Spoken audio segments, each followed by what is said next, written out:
is the Banner Ravens podcast. Paul Mancano and Jonas Shaffer live on a Saturday in March. Jonas, a superstar, is coming to M&T Bank Stadium soon. That's right. Lionel Messi is playing in Baltimore today as a member of Inter Miami as they take on DC United. You and I will both be at the match. We're going to break this down from every angle. No, we're talking, of course, about Maxx Crosby coming to the Baltimore Ravens in a deal that sends 2 first-round picks to Las Vegas. Jonas, where were you when this crazy news broke at 9:20 p.m. on a Friday night? Where I am during most historical moments, Paul, on my couch, watching sports, basketball specifically. You can be excused for words slip-ups today. You filed your story last night at 3:13 in the morning. I checked the receipts. Yeah, I'm glad that you did. I also podded. I think I slacked you a little bit before then. Yeah, it's been a long night, but it's good to see you. We're going to have Ryan McFadden, old friend of mine in journalism, on the pod soon. But yeah, it was quite the night. I think we had poo-pooed the idea only a day before on our Ravens free agency podcast about the Ravens not really being in the market for a high value, high cost pass rusher. We didn't talk about Trey Hendrickson. We didn't talk about Jalen Phillips. And yet here they bring in Maxx Crosby, who, I think on a bad day is probably a top 5 defensive end in the entire NFL. Yeah, he's the best of that entire group. The Ravens are sending 2 first-round picks to Las Vegas. It's a massive move. It's the biggest move of Eric DeCosta's tenure. It's one of the biggest, maybe the biggest trades in Ravens history, in their 31-year history. We're going to break this down from every angle. You mentioned Ryan McFadden, who covers the Raiders for ESPN, is going to be joining us later on in the show. So much to get to here, but if you're listening anywhere on Spotify, SoundCloud, Apple Podcasts, whatever, like, rate, review, subscribe, write us a 5-star review on Apple Podcasts, and I will read it out here on the show. You also could be watching on X, Facebook, YouTube, or Instagram, in which case drop us a comment. Let us know what you think about this trade.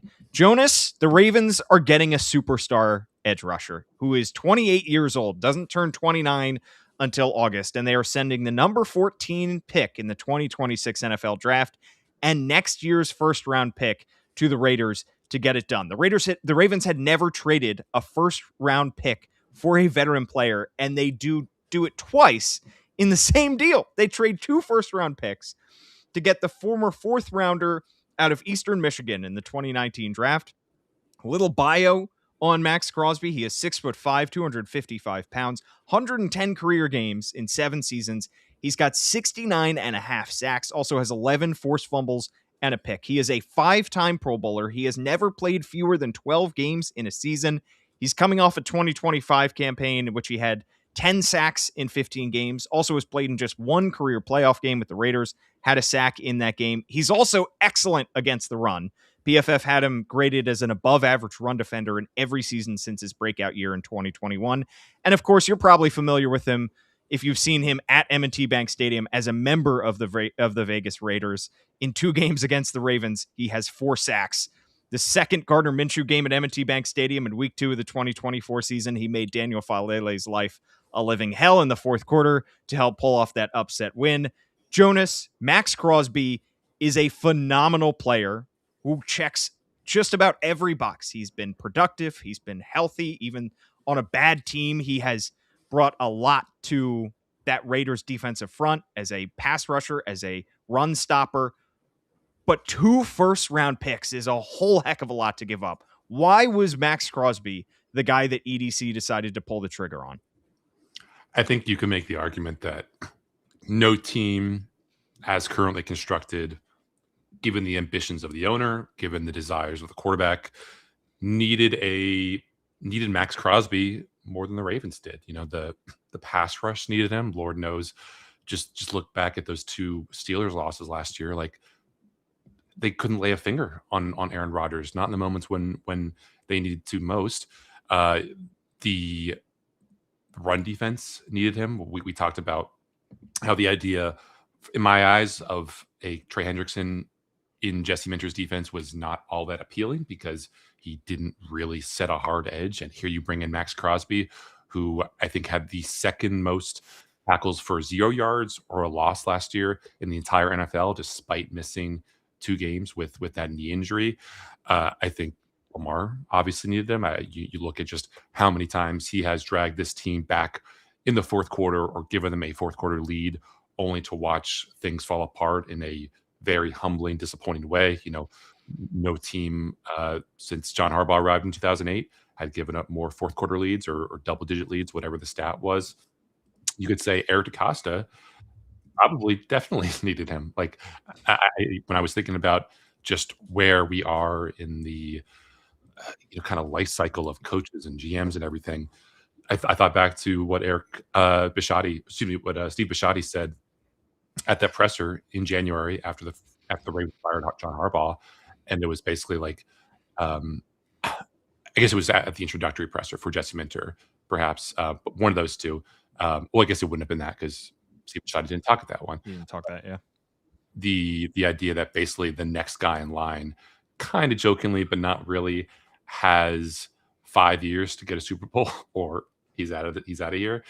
And I think what Eric Costa has done is open the window more for the first 3 years of that 5-year span, and perhaps closed it a little bit more for the back half of that 5-year span. Listen, like I think the remarks from Steve and just the reality that John Harbaugh had lost a job because they couldn't break through, and now you're getting in a guy who can be that kind of force multiplier on defense at a position where you historically have, at least in the past decade or so, not had a difference maker. I think it probably was, kind of staring at Eric DeCosta all offseason, maybe all since October, November, when the Ravens just were off to that terrible start. Like, could I be next to lose my job? And we don't really talk about it that much on this podcast because the Ravens have been such a model of stability. But like, the most important thing that you can do as a coach or as a GM is not always the most prudent thing, but it is the thing that saves your ass for the longest. And when the Ravens have had this model success as a franchise, you haven't really had to worry too much about the Grim Reaper kind of knocking on your door. But we've seen just how everything has been kind of amplified. All the choke points have gotten even tighter. And I do wonder if Eric DeCosta felt like the noose was closing in around his neck a little bit if he didn't do something to take this team from good to great. Yeah, if there is a guy to kind of stake your career on, Maxx Crosby's not a bad guy to do it because he is a ridiculous talent. I mean, he has been one of the best pass rushers in the NFL since he debuted in 2019. He is an incredible motor. He is a leader. He is going to instantly come into this Ravens locker room and be a leader on defense, which is something that they have needed. Some of the leaders that they have, come up short in a lot of ways. And this is going to instantly make Jesse Minter's life and Anthony Weaver's life a whole lot easier. It's a difficult situation for Jesse Minter to be walking into because he is walking into a roster that has Super Bowl expectations. And if they didn't already have Super Bowl expectations, suddenly they've traded 2 first-round picks for a superstar edge rusher. Jesse Minter has to get this working in year 1. I mean, coming off a season in which the team had a sub 500 record, he's got to get things going immediately. I mean, he has got to make a deep playoff run, you would think, with this team soon. And maybe this is Eric DeCosta feeling a little bit of the heat of, hey, we just fired our 18-year veteran head coach. Steve Bisciotti sat up at a press conference with me and not only criticized the coaching on the team last year, but criticized the drafting, criticized the roster construction, the player development, which front office has its hands in. So there is a lot of pressure on both Eric DeCosta and Jesse Minter, and this move just amplifies it in a lot of ways. Yeah, I mean, it's just so antithetical to everything the Ravens have done, which doesn't mean that it is a bad thing. You look at the F them picks mentality of the Rams and just how well it has set them up for success. Like, it certainly pushes more pressure on Eric DeCosta to knock the ball out of the park on day 2 of the draft, which has been a Yeah. weakness for him in recent years. Like the first pick that the Ravens are going to be making in April now, barring some trade shenanigans, is going to be what, number 45 or number 46, I believe. So it's going to be a weird paradigm shift for the Ravens. But again, I think Maxx Crosby is in a lot of ways in the same kind of bucket of player as Derrick Henry, like outside of the realm of skill position, quarterback talent, that kind of thing. Like, we all marveled at how well Derrick Henry was still running past that age 30 cliff. And now here you have Maxx Crosby, a guy who, if he had his druthers, would not come off the field and is still remarkably productive, still a dog in run defense, still incredibly twitched up as a pass rusher. I think probably the most surprising stat that like I found last night while looking up the next gen stat stuff was, even though he is just always on the field, and even though he was playing half of the season last year with that knee injury, only 3 players had a faster average get off than him in the entire NFL. Myles Garrett, Nick Bosa, Trey Hendrickson. I think that goes to show that like the idea that he is washed now is a little bit putting the cart before the horse. Like, if you are starting to lose it as a player athletically, then I think that fast twitch get off would be among the first things to go. But he's still as much of a pain in the ass to deal with, like with a speed rush, as ever. So who knows if this is going to age well because of just how many snaps he's played and because of the kind of play style that is just glove in hand with him and his fit. Maybe there is a pretty steep cliff for him in the way that we thought it could be with Derrick Henry. Or maybe the Ravens are getting like a $40 to $45 million pass rusher a year for a $30 million price tag. And this all comes back to surplus value. Are the Ravens getting more with Maxx Crosby on this deal than they would have been with the number 14 pick in this year's draft and the whatever pick in next year's draft? Right. Let's talk about the cap implications for this too, because Maxx Crosby comes over with a cap hit of $30.69 million in 2026 and $29.78 million in 2027. They can get out from under this deal after the 2027 season with $0 in dead cap. To me, if the Ravens want to get out from this deal in 2 years' time, then this deal will have gone horribly wrong. I think they will more likely be talking an extension that gives Maxx Crosby more guaranteed money. Maybe that is an extension that they sign sooner rather than later. There is money on this contract after 2027, $27 million cap hit in 2028 and $28 million cap hit in 2029. But as mentioned, they can avoid those if they'd like to. Jonas, this puts the Ravens now over the cap. They came into this with a projected $19 million in cap space. Now, with this $30 million cap hold, they are projected to be $10 million over the cap. They have until the start of the new league year, which is Wednesday at 4:00, to get cap compliant. Lamar Jackson yesterday, I don't know if you noticed, tweeted out a gif of Denzel Washington saying boom like 7-8 hours before this trade went down. Do you think that was a reaction to knowing that this deal was coming through, or a reaction to a potential extension for Lamar Jackson? Because the Ravens have to either extend or restructure Lamar Jackson's contract by the start of the new league year. That would be a very easy way to get cap compliant. That seems like one of the 2 ways that they could go.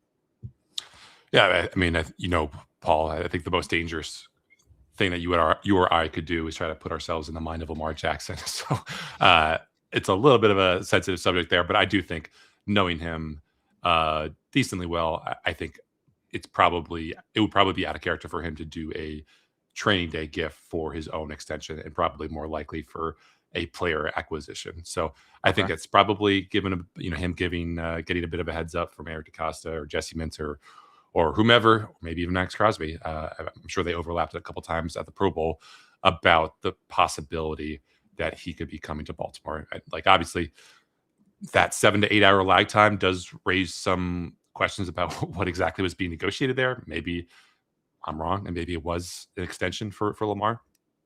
I guess we'll know within the next 3 or 4 days what exactly is coming down the pipeline here. But yeah, like I think the two biggest things that the Ravens needed to do this offseason, in no particular order, was find a pass rusher who can make a difference, whether that's Nnamdi Madubuike coming back healthy or adding someone in the draft, signing someone for agency, trading for someone, and then getting Lamar under contract just so you can not only make yourself a little bit more flexible in free agency, but also quiet any of the speculation about what exactly like this offseason might look like compared to 2023. Like, I think the last thing that Lamar wanted, the last thing that Jesse Minter wanted was kind of the sword of Damocles hanging over him all season long. Because if the Ravens don't get an extension done this offseason with Lamar, then there is a non-zero chance that Lamar could force his way to free agency after the 2027 season, which would be pretty remarkable for a guy, what, at his age 31, 32 season, maybe he's got a third MVP at that point, basically throwing himself on the mercy of a free market. He would have made, he still might make, if he chooses to do it, like a obscene amount of money.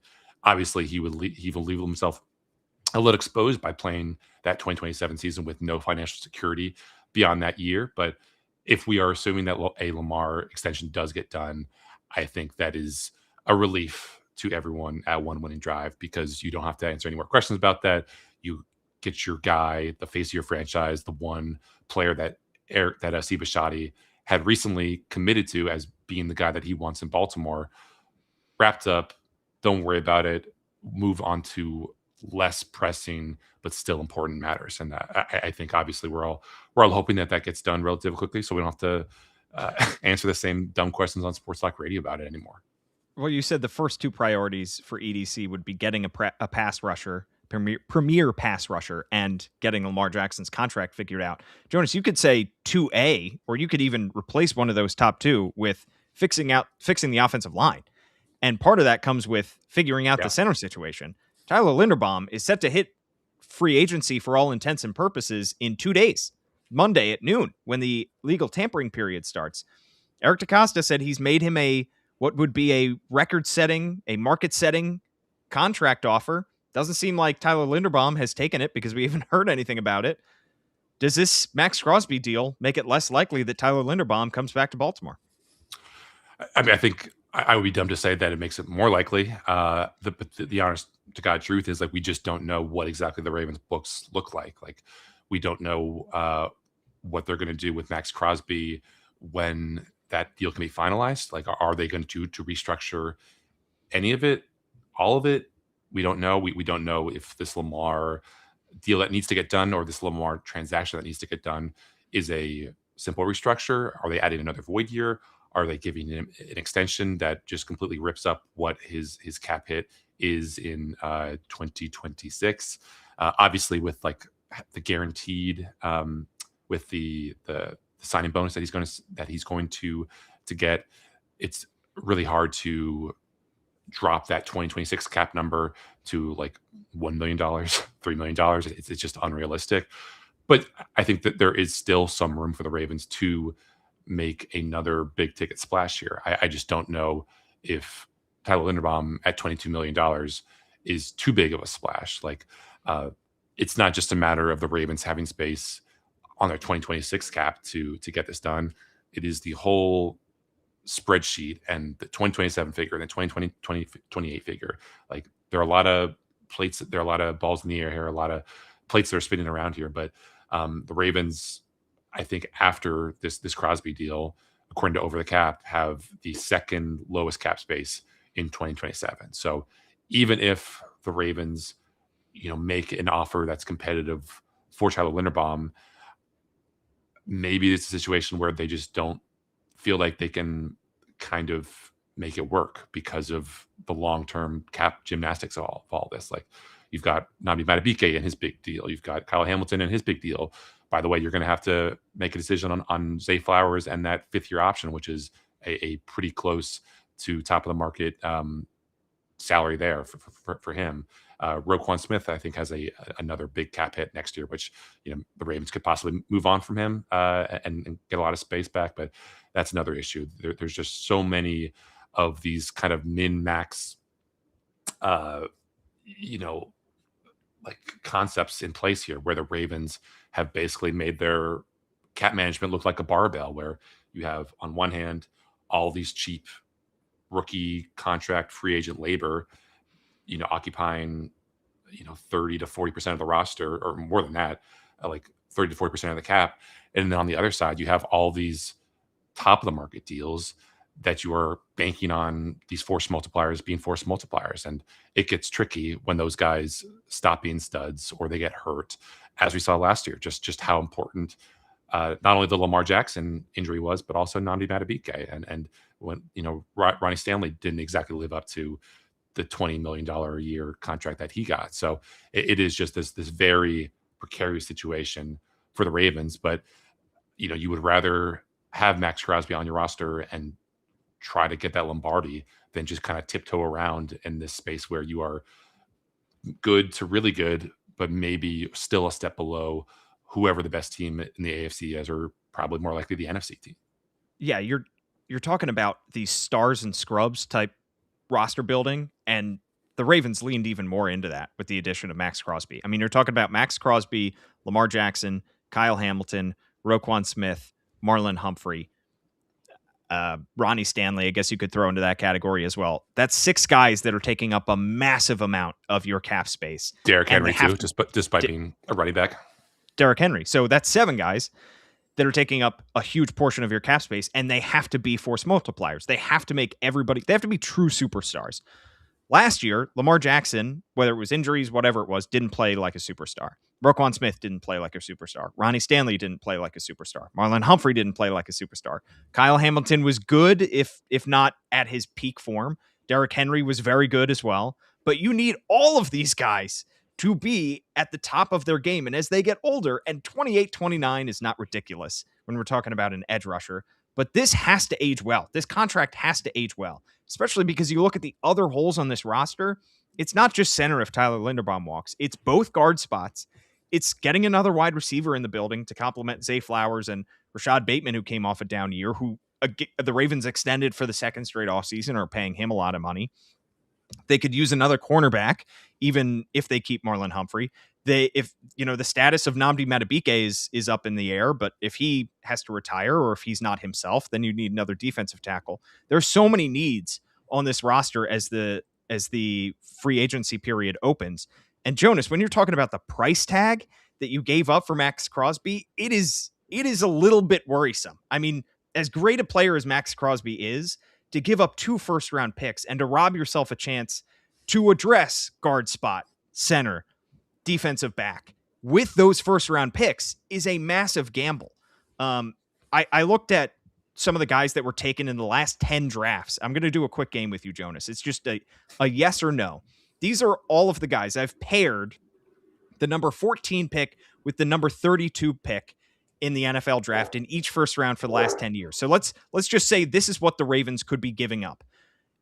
Let's assume that they win the Super Bowl next year. This is their pie in the sky hope, so that, the downside is things fall apart next year and they're giving up a very premium asset to the Las Vegas Raiders. But let's say everything goes to plan. Jesse Minter has this defense humming. The Ravens win the Super Bowl with Maxx Crosby and Lamar Jackson, and they end up with the number 32 pick in the 2027 draft. Would you rather have these pairings of 14th pick and 32 pick on their rookie deals or Maxx Crosby? Let's start with last year. Would you rather have Tyler Warren and Josh Simmons on their rookie deals or Maxx Crosby? I'm sorry, why is it 14 and 32? Those are the picks that the Ravens would be giving up. If they win a Super Bowl? Yeah. We're giving them the benefit of the doubt here and saying everything works out. God, this is really hard exercise. Oh, come on. I think probably Crosby, just because, again, pass rusher is the most important position in the NFL, and sure, after quarterback, obviously. So I think probably still Crosby. Talisi Fuaga and Xavier Legette on their rookie deals or Maxx Crosby? Definitely Crosby. 2 for Crosby. Broderick Jones and Joey Porter Jr. or Maxx Crosby? Definitely Crosby. Kyle Hamilton and Louis Cine for Maxx Crosby. Poor Lucine. Definitely Crosby. Definitely Crosby? Wow. Okay. Uh, Elijah Vera Tucker and Joe Tryon Shoyinka. Crosby. Crosby. Yep. I think we can run through the rest of these. Javon Kinlaw and Clyde Edwards-Helaire, Crosby. Chris Lindstrom and N'Keal Harry, Crosby. Marcus Davenport and Lamar Jackson. That's the one that I think swings the other way. Derek Barnett and Ryan Ramczyk go with Crosby. And then Carl Joseph and Emmanuel Ogbe go with Crosby. So, of the players taken with those picks, you're talking about a few superstars. The Ravens have two of them in Kyle Hamilton, Lamar Jackson. But you're taking Crosby 9 times out of 10 of those last 10 drafts. So, yes, it is a massive premium asset. And the Ravens could have come away from that draft, from the 2026 draft, with Vega Iona. They could have come away with, maybe if one of the top tier edge rushers had slipped to them, they could have scooped him up. But otherwise, you're not talking about taking necessarily a home run level talent with the 14th overall pick. And then next year, sure, things could go bad, but if everything works out, you're talking about a pick in at least the 20s.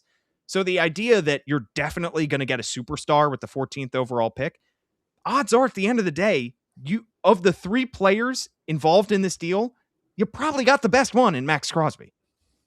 Yeah, I mean, when I did the mock drafts this past week, you are talking yourself into Keldrick Falk being the answer for the Ravens at edge rusher at number 14, and I will happily admit that Keldrick Falk at 14 was probably higher than a lot of people in current mock drafts have him, and maybe Keldrick Falk gives you a comparable impact as a run defender to Maxx Crosby. He definitely is comes on a much cheaper deal, but to compare his level of juice to what Maxx Crosby would bring, there is no comparison. They are not in the same ballpark. They're not in the same universe.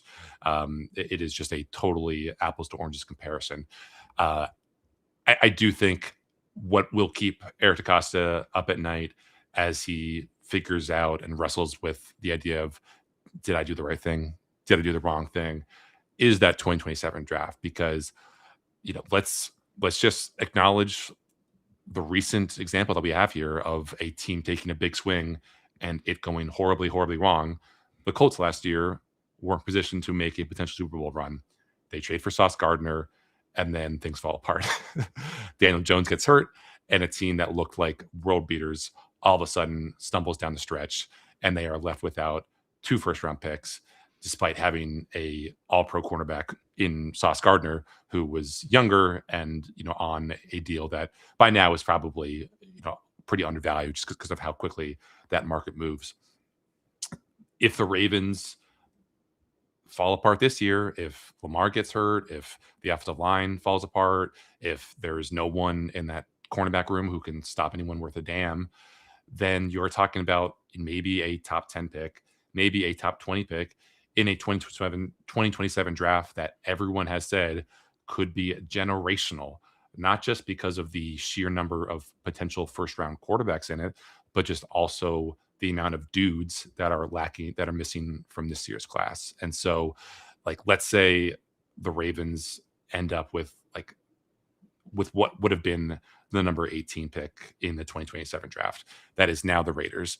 If there are 6 quarterbacks that go in the first 18, you can still get, at worst, the 12th best non-quarterback player in that draft at a fraction of what their real value would have been because of the rookie wage scale. And that is something that is, I think, very, very hard for Eric DeCosta to give up. It's again, it goes back to this idea of surplus value. How much better did Kyle Hamilton outperform his contract as a first rounder as soon as the Ravens got him before they had to give him a deal? How much better did Tyler Linderbaum outperform his contract before now he's inevitably heading to free agency and perhaps leaving Baltimore? By giving up on these first round picks and the option, by the way, to keep them with that 5th year option, you are really kind of throwing yourself at the mercy of a team's health and at these big ticket acquisitions in the veteran market. And it's a huge paradigm shift for Eric DeCosta. We've seen him be bold about trading picks before, but it was never bolder than trading a second round pick for a Roquan Smith in his prime.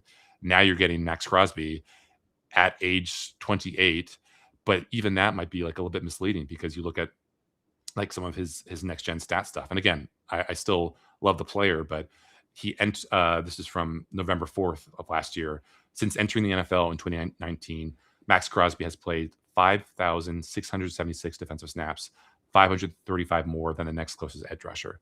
And that next closest edge rusher, Paul, is TJ Watt, whose gargantuan market setting contract is not aging all that well because he is slower. He hasn't really figured out how to kind of live life as a marked man.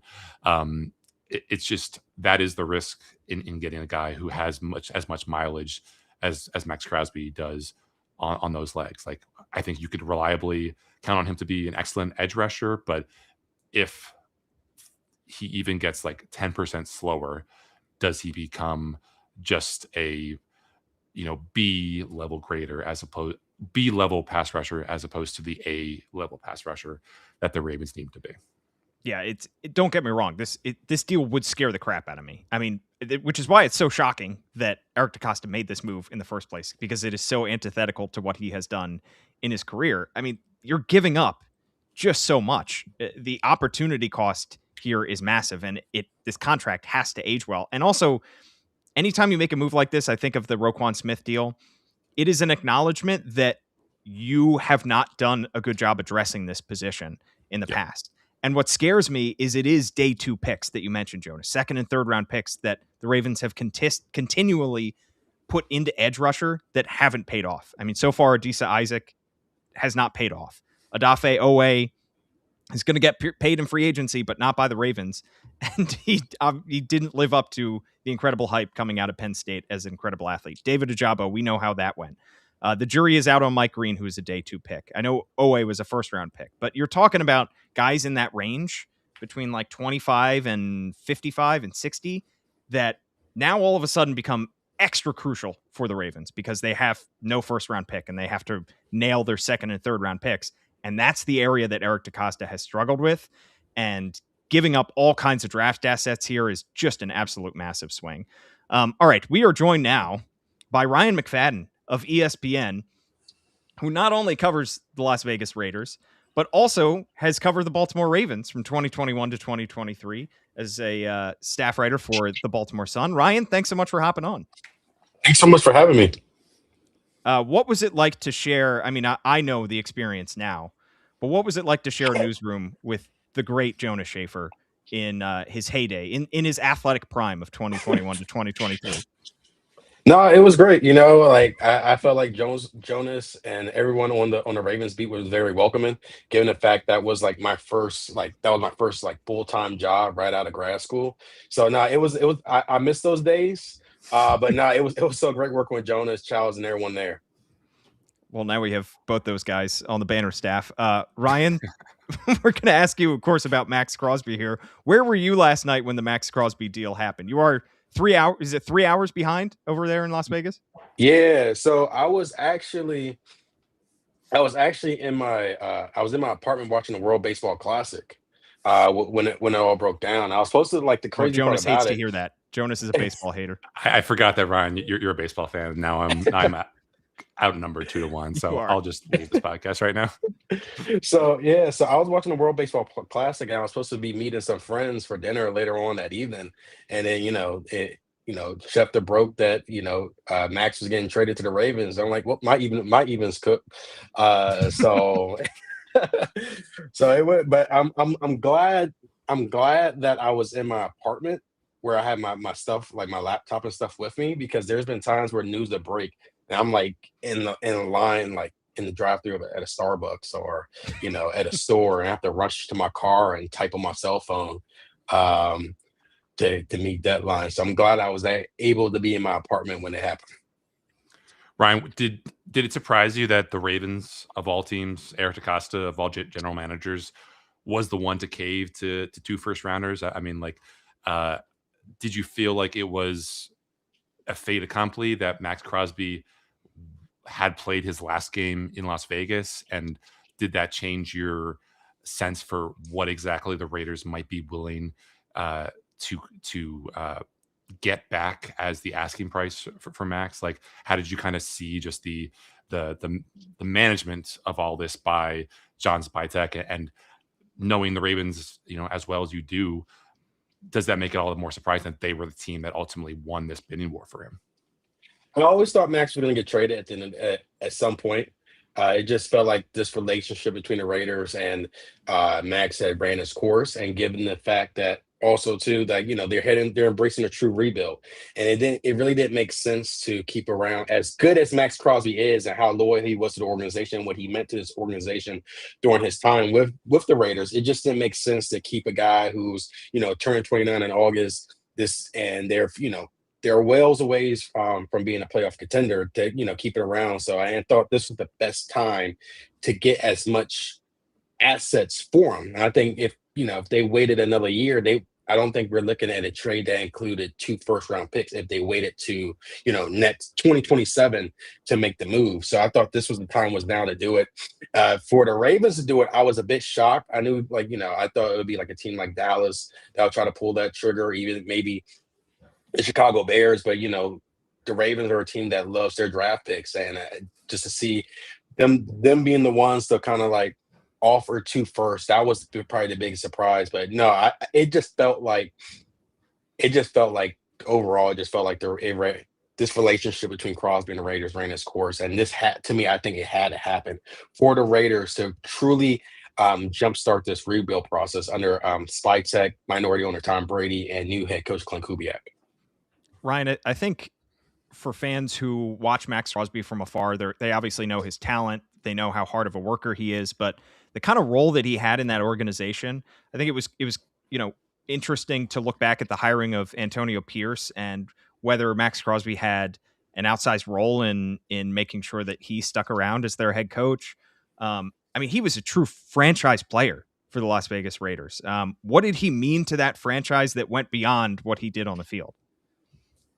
He meant a ton, and this wasn't from a performance standpoint. He was one of the best defensive players, and the overall defensive player has been one of the best overall defensive players in the league. But he's been a true voice in the locker room. He's been someone that a lot of players in that building look up to. He's been someone who's been very impactful in the community as well. So he's just been he's been one of those guys that was. I only covered him for 1 season, but it was a pleasure to cover him for 1 season because you kind of from afar you heard the stories, but to see it up close, it's amazing the type of impact he had within that organization, just on the field and off the field. Like I said, he was someone who was a strong vocal leader in that locker room. This organization has been through a lot, and not a lot of, and there hasn't been a lot of pretty days with Max since he got drafted in the 4th round in 2019. You're talking about only made 1 playoff appearance, 5 losing seasons, 5 head coaches, 4 general managers, and these last 2 seasons they have a combined 7 wins, including a 3-14 record in 2025. So it hasn't been pretty for him, but he kept showing up. In midst of times he's battled through injuries, he just kept showing up for the team, and I thought that he was setting a good example for a lot of those guys in that locker room. So yeah, it's a tough loss for this organization, but at the same time, it's best for both sides to could go their separate ways. I think one thing, Paul, we probably overlooked in talking about before we brought Ryan on is just the idea that Maxx Crosby had such a huge burden and was put in so many downright unaccommodating circumstances because of how poor the Raiders have been over the past couple of years. I just looked it up for the story that I wrote last night. Max last year had how many? He had 155 pass rush snaps with a lead last year. Tavius Robinson, who played in only 10 games, had 151 pass rush snaps while playing with a lead. Mike Green had 239 pass rush snaps with a lead. Obviously, Maxx Crosby, far more productive than Tavius Robinson or Mike Green, who, if the Ravens hadn't acquired anyone else on the edge rusher market this offseason, would have been the main guys on the edge for the Ravens. When you think of just what exactly a change of scenery could mean for his potential and his potential production, and I guess just kind of his overall pressure possibilities. Like he didn't have a classically great super high pressure rate this year, but I think you could say a lot of that was probably just because of the amount of attention that he got, the amount of chip blocks that he got, the amount of double teams that he got. How do you think going to a roster that could have Nami Madubuike, Mike Green, Travis Jones, at least deserving some respect as pass rushers, could change just like the kind of opportunities that Maxx Crosby gets, to say nothing of just the possibility of like being a closer as opposed to someone who's just kind of having to defend the run as teams kind of salt the game more in the fourth quarter. Yeah, I think from a pressure standpoint, I think his number is going to go up. And like even still, like his pressure rate was down, but he still was able to get record double-digit sacks for I believe the third time in 4 seasons and the fourth time in his career. So that was still pretty impressive. I think one of the issues last year too, not only that he was getting a lot more attention, it was the fact that like former head coach Pete Carroll and he had defensive coordinator Patrick Graham, and they would look like they were trying to incorporate like figure out a way to combine what Pete Carroll likes to do from a defensive standpoint with what Patrick Graham wants to do from a defensive standpoint, and it just didn't work out. So I think that also hurt. I think that hurt them, not just Max. I think the defense as a whole in terms of getting at the quarterback. It was just trying to mesh two different schemes together. Just did not bowl well for this organization. But I think him going to Baltimore, I think, takes the pressure off because here, he was the face of the franchise. He was the guy. There wasn't a Lamar Jackson who takes, who could take that. There wasn't like someone like a Lamar Jackson on this roster that could take that weight off of them. And Maxx Crosby wants, like he said it on like podcasts, he said it in interviews before, like he just wants to play football. He just wants to win at the highest level. Like he embraces those titles of being like one of the top player. Like he embraced those titles in Las Vegas, being one of the top players in franchise history, being the face. And I remember when he signed his 3-year, $106.5 million contract extension last March, and he said, like, someone asked him, like, hey, what do you mean? What does that mean to you being like one of the highest paid non-quarterbacks in NFL history? And he said, yeah, he admires those titles and everything, but he just wants to be, he said, I want to be the face of winning. I just want to win. I want to play football and win.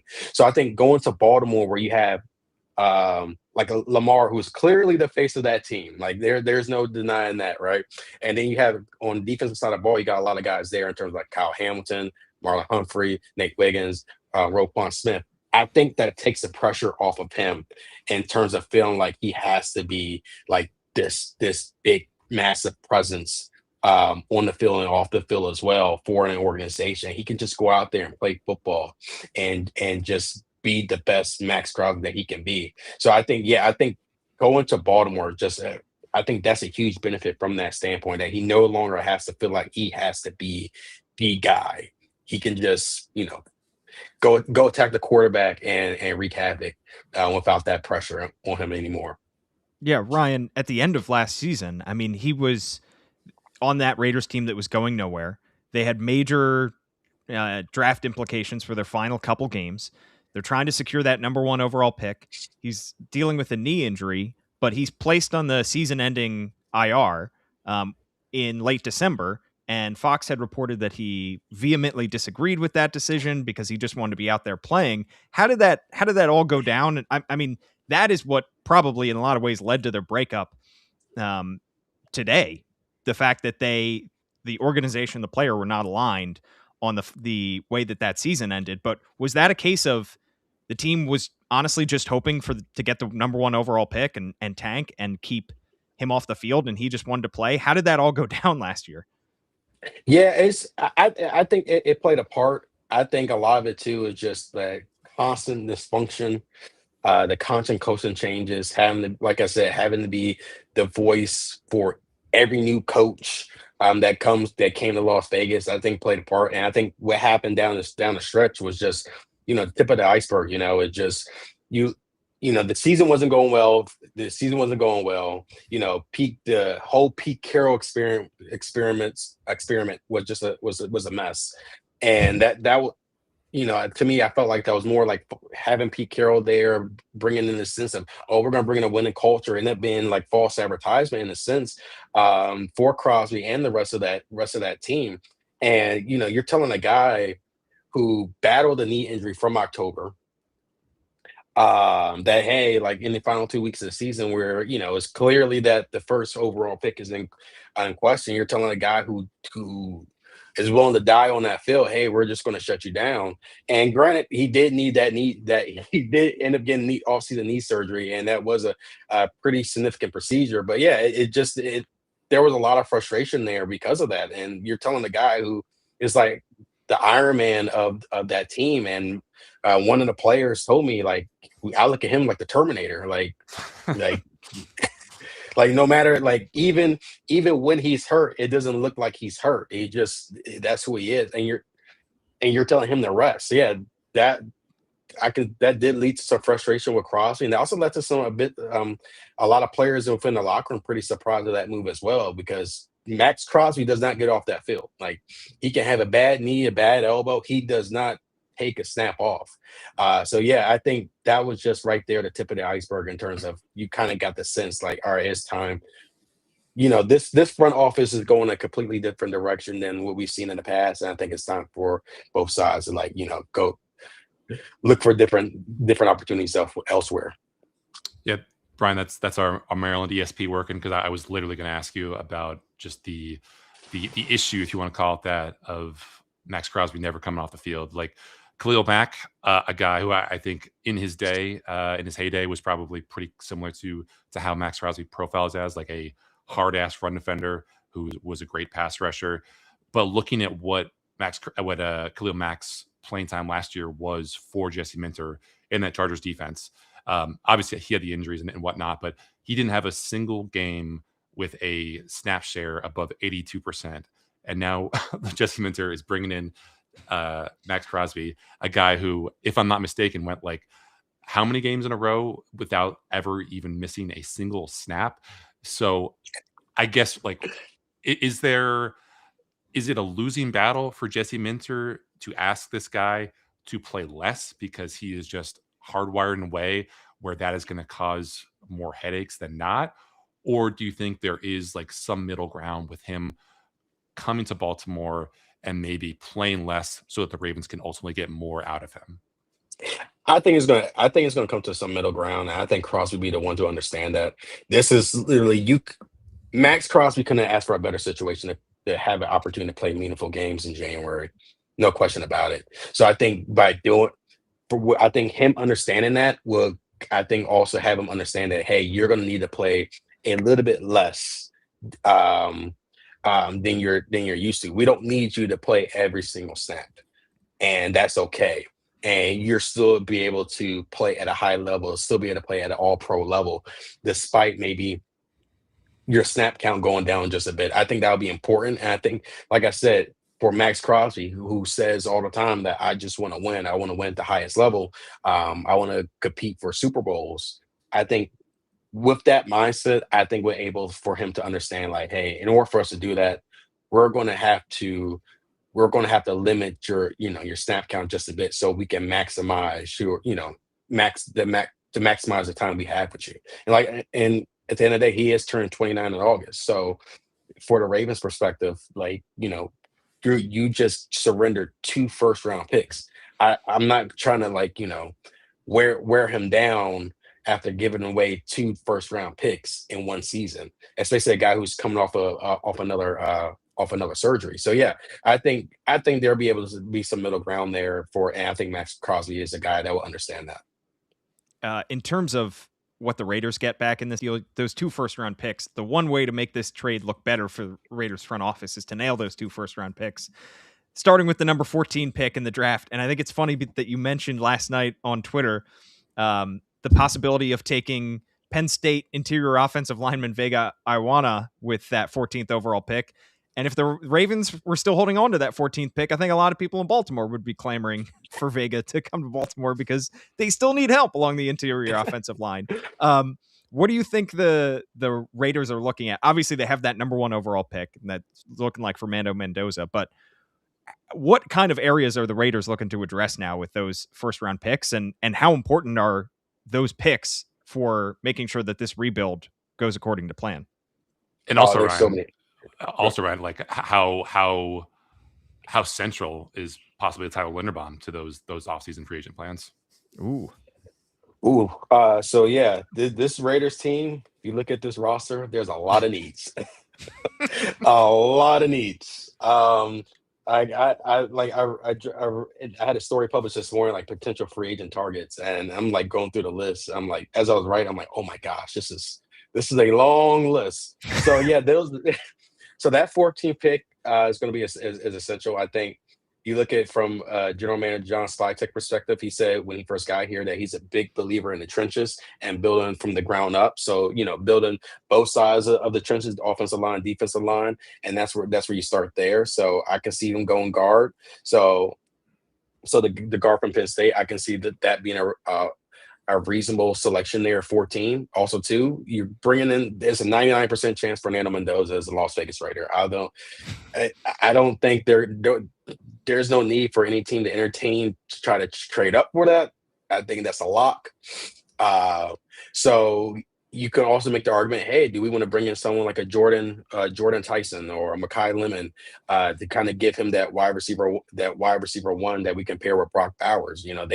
They haven't had a true number one wide receiver since Devontae Adams, and they had Jacoby Myers last year, and I think, and then they had to move on from him because he's another guy wasn't able to get the contract he wanted and wanted to move on. So you could see that as the opportunity there. I think this offseason, I think the priority should be, I'm expecting to be, is building around the offense. So I think it should be you could see them try to do their best and bringing in a strong supporting cast to help out with Fernando Mendoza, who I think would probably be a week one starter, even though Spike said, hey, we don't believe in starting a young quarterback right away. I think this guy has enough experience, given his time at Cal, the season he's had at Indiana, to be able to be a week one starter. And with that said, you're going to want to bring some guys around them. So I think Tyler Linderbaum is someone who I will put at on the top of the list in terms of needs for the Raiders. Last year, I'm trying to think, they had Jordan Meredith, Will Putnam, Alex Capel. So they had three different guys start as center last season, and it did not work out well in the end. A lot of guys playing out of position. I think in a dream scenario in which you could see if they're able to sign Tyler Linderbaum to a market setting price, you get the guard from Penn State, pair him with right guard Jackson Powers Johnson, and then you have Colton Miller coming back, who's been a stable presence at left tackle. Their offensive line looks completely different than it was last year. So I think the Raiders part, I think for the Raiders, in terms of outside of drafting Mendoza, I think when you see that 14th pick, I look at an opportunity. You're going to either bring in a playmaker to help, bringing in a wide receiver that can grow with Fernando Mendoza and could be immediate help in the passing game. Are you going to improve the trenches and offensive line? And I also think they got to make Tyler Linderbaum priority up there. I know that there's going to be teams going after him, but if the Raiders are able to make that big splash, that will be huge moving forward for this organization. Ryan, obviously, the Ravens officials are rooting for this move to work for them. It's easy to see how you just drop Maxx Crosby into this defense, and it becomes a top 5 defense overnight with the guys that you have on the roster, the coaches that you're bringing in, Jesse Minter installing his system. But of course, Raiders officials are going to be rooting against the Ravens because every loss the Ravens take in 2026 means a better draft slot for them in 2027.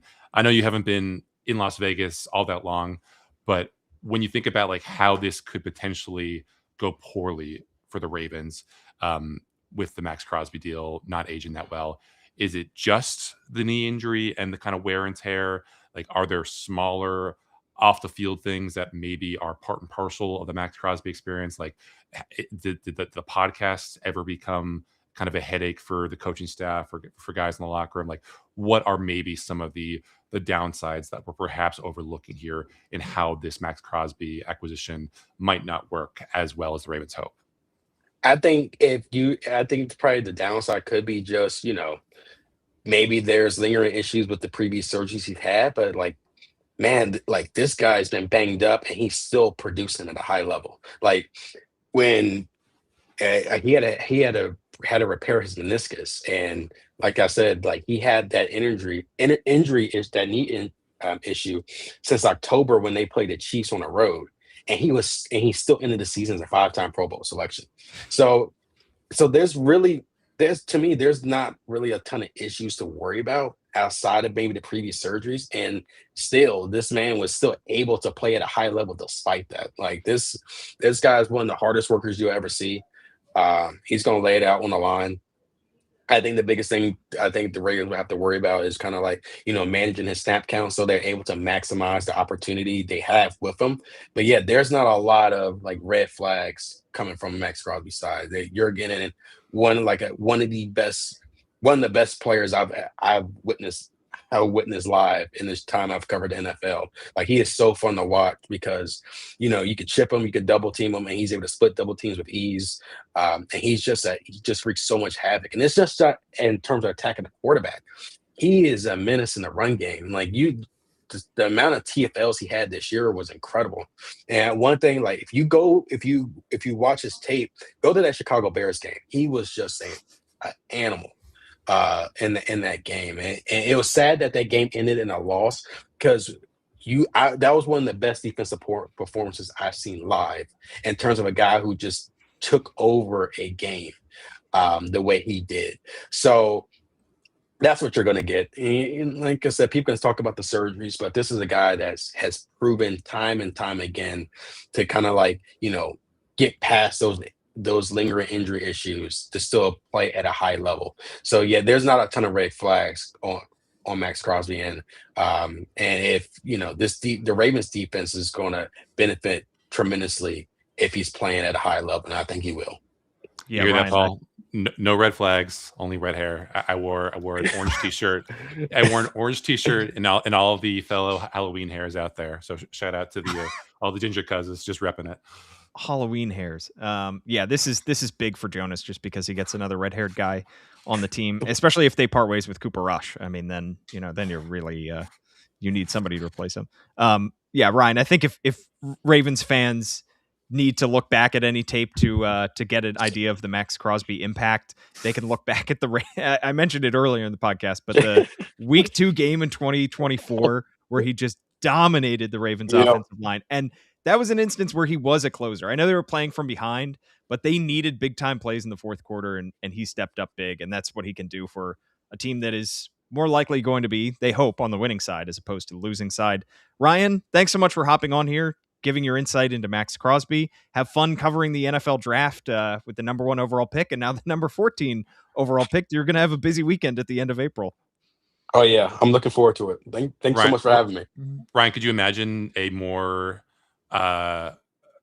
different experience of having Maxx Crosby be the Raiders face of the franchise to Fernando Mendoza?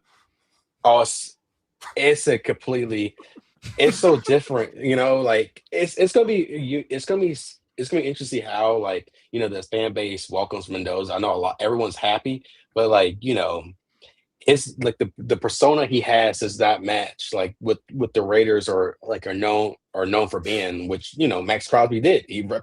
He represented what it meant to be a Raider, and like Mendoza is going to come in with a different flair, a different personality compared to what we've seen different faces of franchise in years past have had. So it's gonna be interesting, and this is the time for change. This is the true time for change. You got a first time, John Spytek, a first time general manager, enter his second season. Got minority owner Tom Brady. The top pick in the draft is going to be a quarterback, and they haven't had a quarterback as the true face of the franchise in quite some time. So I think this is literally the perfect opportunity to kind of reset the culture just a bit for this organization. And if they hit on these picks, that's amazing for this organization. That's going to be moving big for this team moving forward. That's interesting because I think that the futures of these two franchises are going to be tied somewhat by this trade, by the fact that these are two organizations. I know the Raiders are more used to change. They've gone through a lot of changes, all the head coaching changes that they've had during Maxx Crosby's time, but the Ravens themselves are turning over a new leaf, and they're hoping that Maxx Crosby, who defined what it meant to be a Raider, can come to Baltimore and help Jesse Minter define what it means to be a Raven. He is at Ryan McFadden _ on Twitter. You can find him on all the social medias and, of course, ESPN. Ryan McFadden, thanks so much for hopping on again on the Banner Ravens podcast. Thank you so much. Go Terps. Had to get that in there. Ryan covered Julian Reese before he was a big time NBA superstar. Yeah, yep. He's the real star from that Terps program. Not exactly going to be watching the Terps in March Madness, I don't think, Ryan, unfortunately. No, sadly. Maybe next year. Maybe next year. It's okay. I won't be watching Syracuse either. For Ryan McFadden and Jonas Shaffer, I'm Paul Mancano. Thanks so much for tuning in. Like, rate, review, subscribe. We'll have another episode for you Monday when some breaking news occurs. Perhaps it could be Tyler Linderbaum signing with the Las Vegas Raiders. You never know. For the three of us,